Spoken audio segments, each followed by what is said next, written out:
Lives Matter. Breaking news off the top here at 7. A protest in Grand Rapids continues as the city's second night of curfew now goes into effect. We're going to see live how this unfolds. Police have said that they will not tolerate people on the streets after curfew. We have multiple crews in place ready to see what happens. Let's start with News 8's Heather Walker on the ground at Fulton and Division. Heather.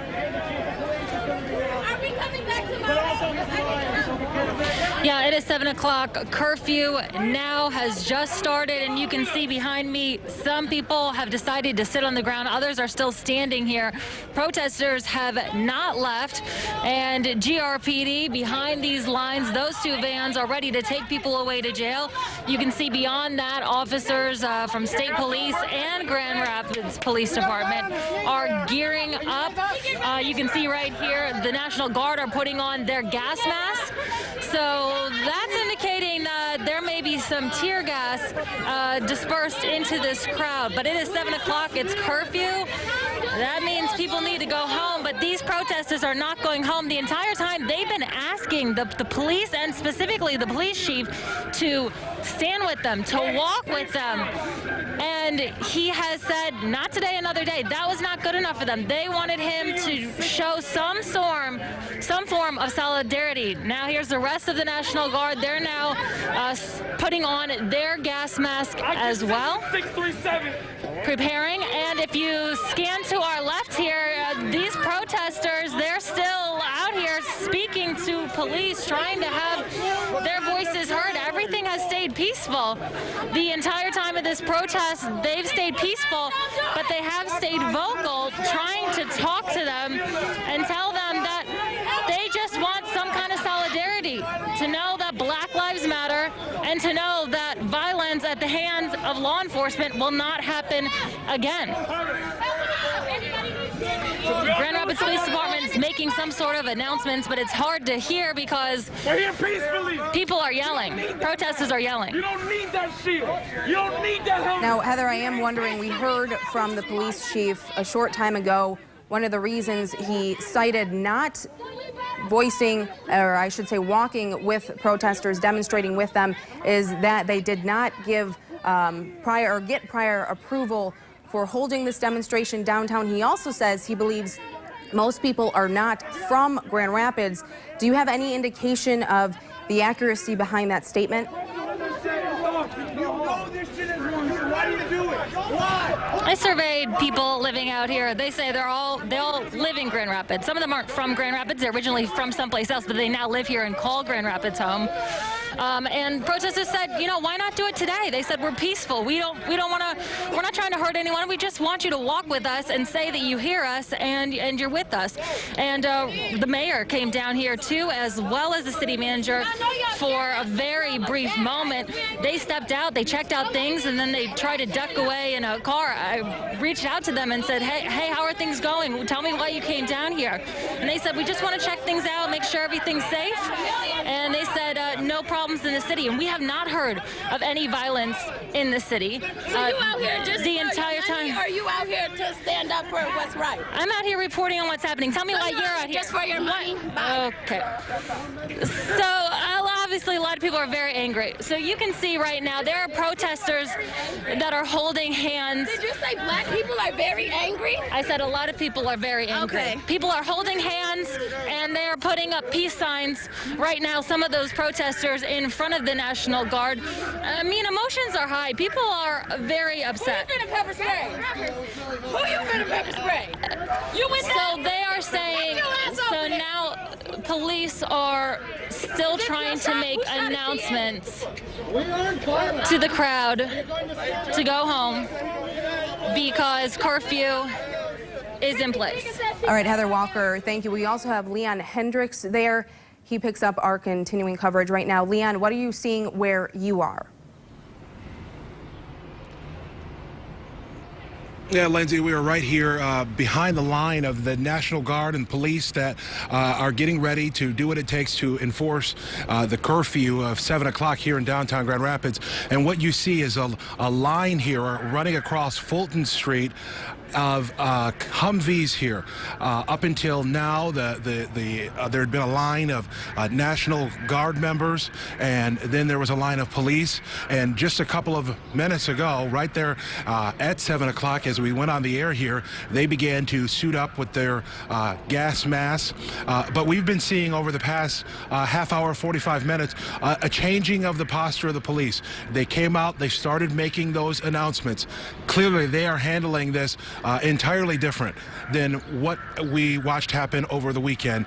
And one of the biggest things there, the most significant thing we noticed is the show of force and the manpower. There was extra police officers on hand over the weekend. The National Guard wasn't here, but they were trying to keep those resources hidden, apparently so as to not incite anything. We know a lot of officers were inside the police department and in other parts of the city, and then they came in once things started to get out of hand. That's clearly not the tack they're taking here today. These folks have been a heavy presence in downtown Grand Rapids throughout the day. The National Guard and officers from all over the area, Wyoming, Kent County, the state police, you name it. Outside of our camera's view, there's police on mounted units. So that's what we're seeing there, just at the central area where these protests has taken place. And we should make clear, too, the protest is nowhere near as large as the group that had gathered over the weekend. Now, that's what we can see here, but there are officers really all over the city. We'll make an about face here, and you can see members here of the police officials here. Not sure which department they're with. I believe they're state police, are here, and they've now changed posture, put on their riot gear, and beyond them, you see more resources for the National Guard. So resources here, they want to make sure it's not an issue.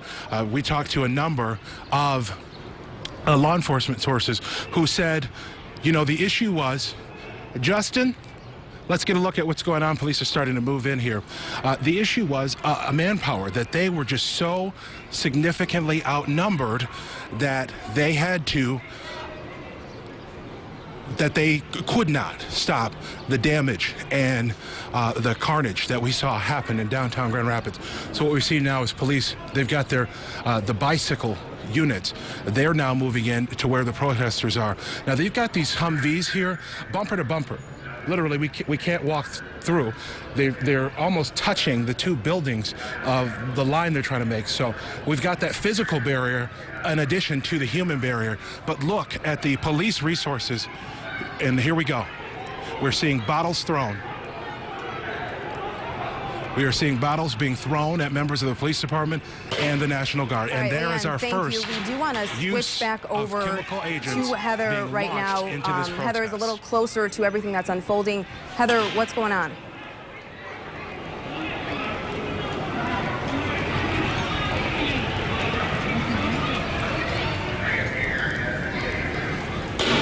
Trying to clear everyone out.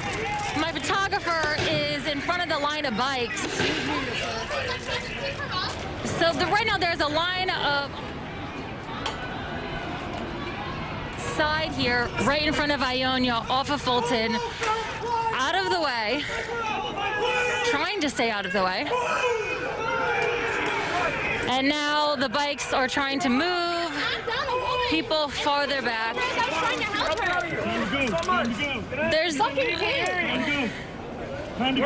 There's no tear gas, but there is some smoke. Okay, now they're pushing people. I'm just trying to keep an eye on my photographer and my back. So there's one man, two guys that didn't want to leave, and it looks like they're being arrested right now. Three officers are struggling with one individual. He's now down on the ground. We, of course, are now past curfew. Curfew was 7 o'clock. So individuals who stayed out here knew that this was a possibility, that they could be arrested. But these protesters felt like they were not heard, and so they decided to stay out here. And so now this is what's taking place. So it looks like 2 arrests so far. There are still...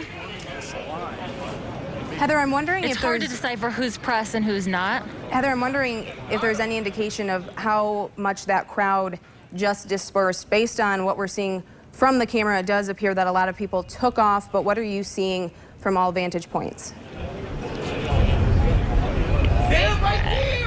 The majority of people are gone, or they've stepped back by Van Andel Arena. Okay, there's 2 men that are in the middle of the street now. I think you're taking a look at them. They're standing there with their arms up. They've got their goggles on en masse, so they anticipated some type of gas. Oh, he's stupid. Police not making any movements now. They're standing their ground. Okay, they just got a command to move forward. Ready? And they've just moved the line back further on Fulton Street. Heather, we are also getting a simultaneous bird's eye view of what's going on as well. That's where we actually find Barton Dieters right now. Barton, what are you seeing?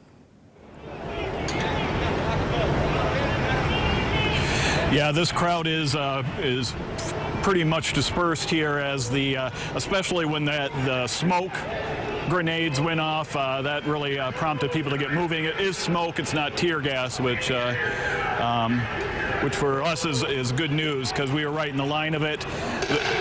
There has been you can see the coordinated effort. If you look up from this angle, you could see the line of police as they built the different phalanxes that were going to be used to move this crowd along.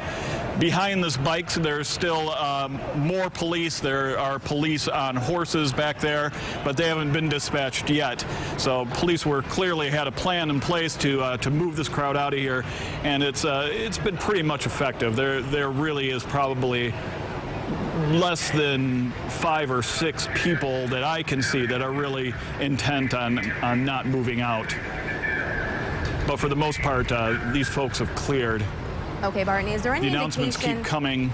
I am wondering, Barton, not moved in a few seconds. if you can hear me right now, Barton, I'm wondering if there's any indication of if protesters take off backwards, if they would be met with another line of police, or if that would be then furthering them outside of the area of downtown.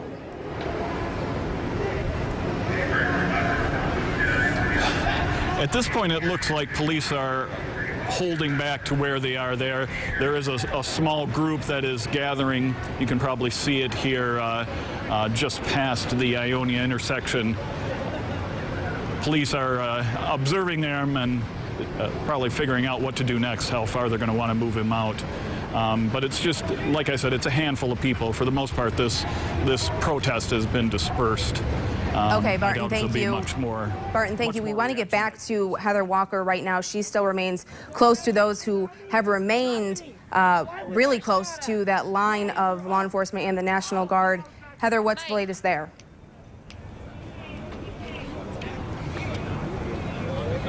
Yeah, Lindsay, we just want to talk to one of these protesters that was just hit moments ago. Where's your, sir? You want some gauze? Sir, tell me what happened. There's 4 officers with these guns on them. We were all backing up. With our hands all up? backing up with our hands up. I saw an officer aim his gun at one of our civilians, and he was doing nothing. We were backing up. I would politely ask to put your gun down and do not aim at us while we are backing up. And this is what I get. This. Just asking them with no resistance and no fighting. Wow. I got this to my arm. And it hurt for a whole minute with pain going up to my head. You did violate curfew. Pain is temporary. Okay, so this is the only person that we've seen that was shot at with, I think those are rubber bullets. We did see one woman who was run over by police as they were trying to move the line back, but so far those are the only injuries that we saw, and we haven't seen any. Okay, officers are driving at protesters. So we've got one officer that just fell. This guy's running. And this woman is being arrested now in the middle of the street. This is Fulton.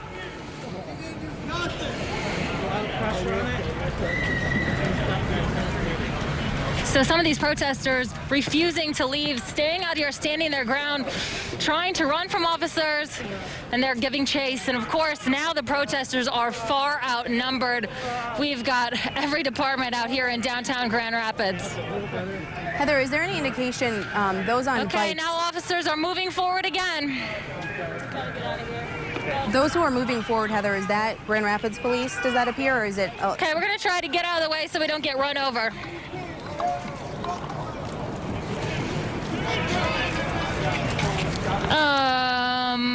It looks like GRPD.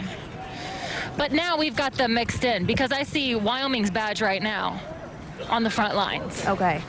Did And more state peop- police. Did So more they're people all mixed disperse? in. Did we see more people You have to disperse just now? understand. You have to understand that we have had so many law enforcement officers bust into the city. When I say bust in, I mean literally by the busload come in addition to the parade of Humvees that came into this city, in addition to the vans that came into this city. I mean, the number of law enforcement in the city of Grand Rapids right now, I have no idea, but there's a lot. I'm wondering. Okay, officers are actively pursuing protesters who ran. So Heather, right now on the screen, you can't see it, but Go ahead, Lindsay. we do see your camera. We see some people taking off down the street as well. Are those the few people who were remaining in front of Van Andel, or does that appear that that was another group still there?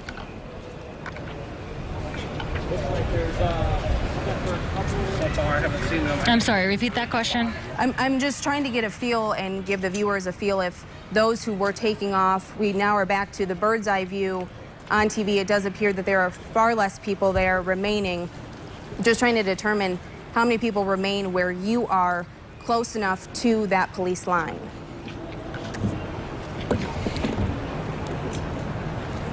Oh, there is no one at the police line at this point.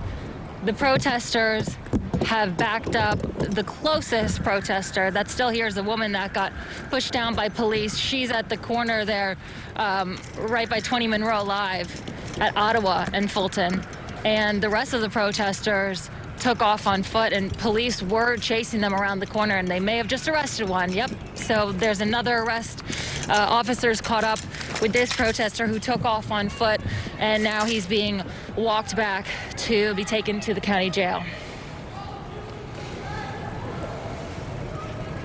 Okay, Heather. Has anyone else said anything about remaining after curfew? Any other calls that these protesters were making prior to that advancement we saw from the police line?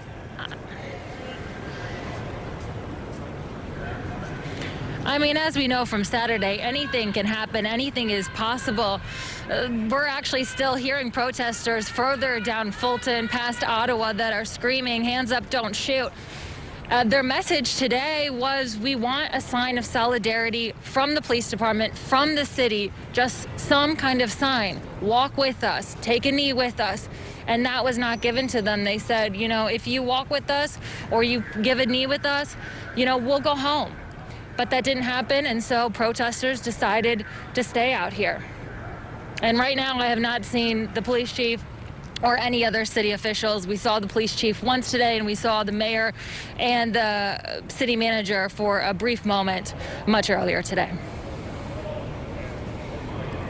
All right, Heather, thank you. I want to get back to Leon Hendricks right now. He was behind the police line with a different vantage point. Leon, is there anything else going on where you're at right now?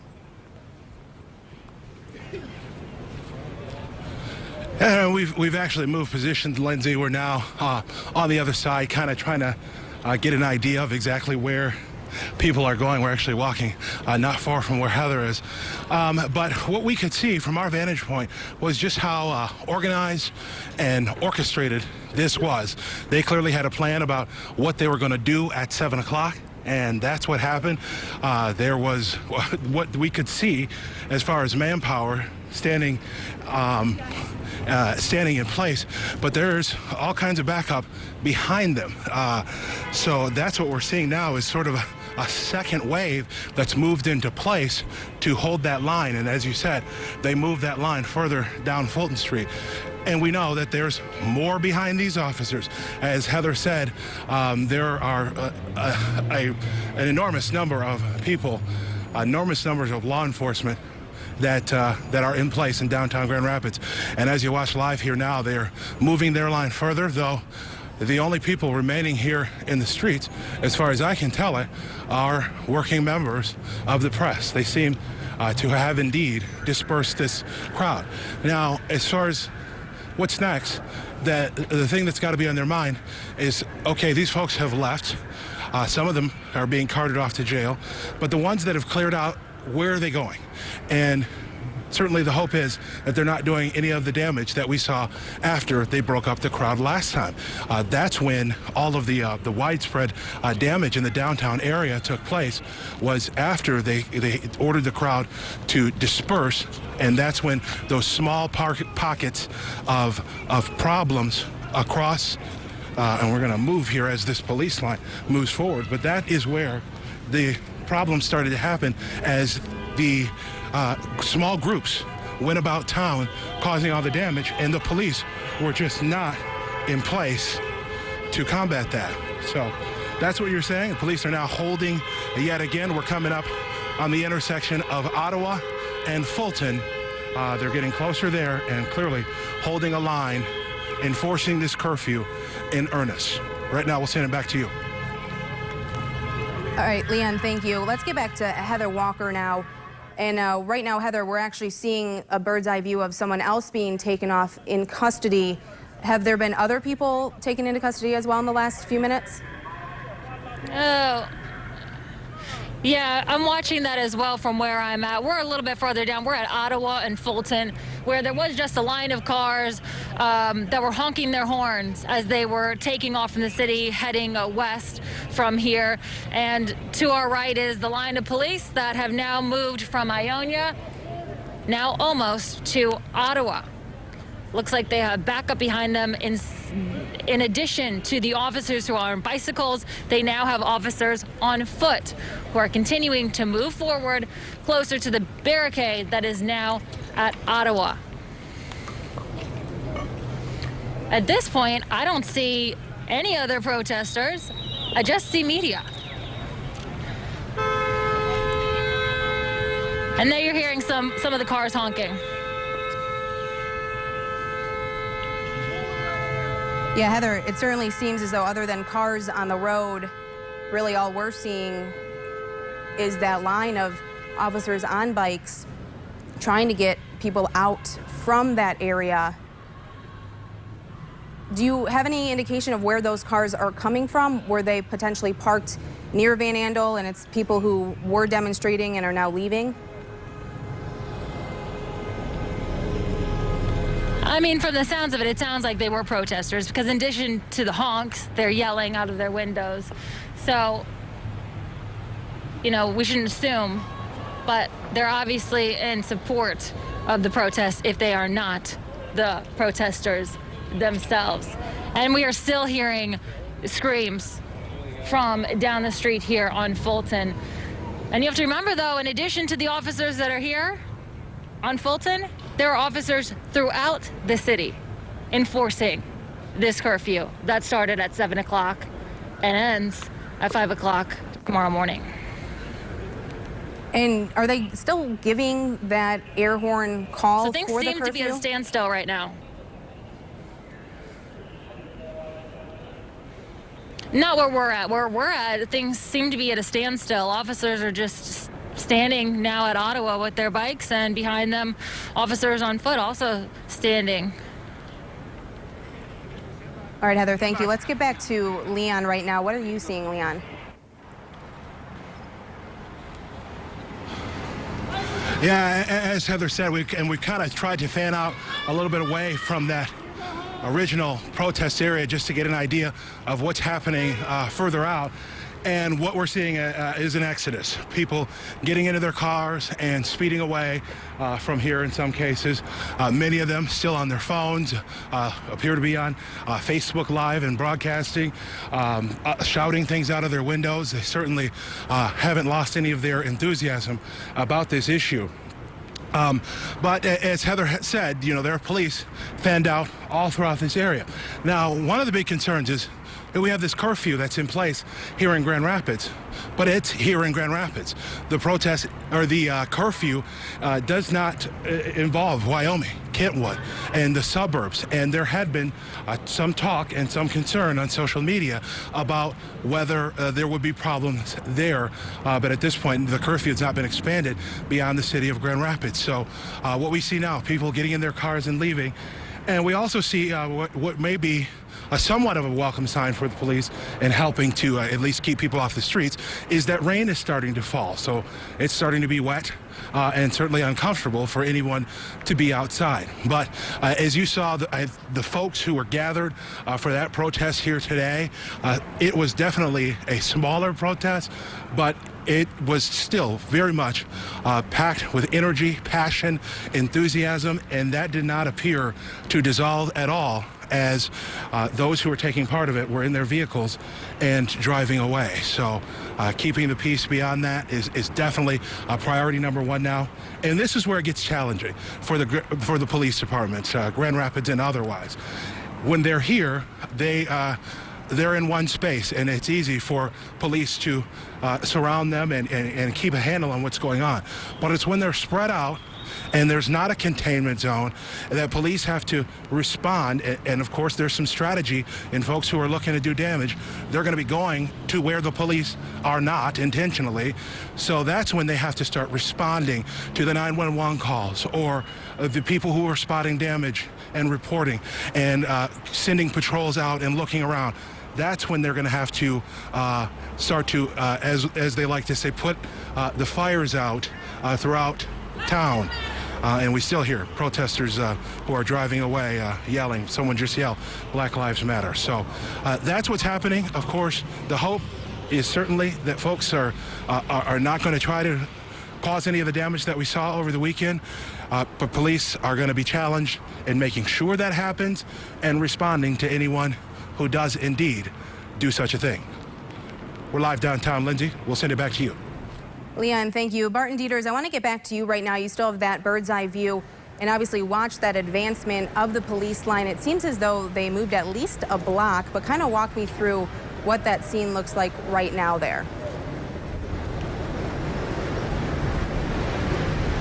Right now, the police appear to be packing up. The rain's falling, and this protest is over. They've been dispersed. It was interesting to watch this whole thing unfold from this vantage point, to watch as this whole plan that you could tell the police had in place just kind of unfolded. The different lines of police, as Leon explained earlier, that were taking over. Extremely effective in dispersing this crowd. From what we could see, there were maybe 4 arrests that were made. As police came out, they would try to converge on one person or another. Police, about 50-50 in terms of who they could catch and who got away. Police are encumbered by kind of their armor, and so the fast runners were able to make an escape. But the protesters were not willing to engage with police too much when they started coming, and so it was fairly quickly that this crowd was dispersed. We haven't seen these crowds regather in any way. They seem to really just be kind of heading off on their own. It doesn't look like crowds of people leaving together. So there isn't any appearance that they're going to reform in any mass way, at least from what we've seen. You can see now the police are riding away. They're leaving the blockades up, but the police are on their way back to their stations, probably back to their hometowns, unless more happens here. What we didn't see was a lot of people trying to fight with police. It was once the police came down, people were pretty much ready to keep going. We weren't seeing the kind of rage that we saw on Saturday going into Sunday. All right, Barton Dieters with that bird's eye view over downtown Grand Rapids. Of course, a much different outcome, thankfully, than what we saw transpire Saturday night into early Sunday morning. After hours of peaceful protest downtown,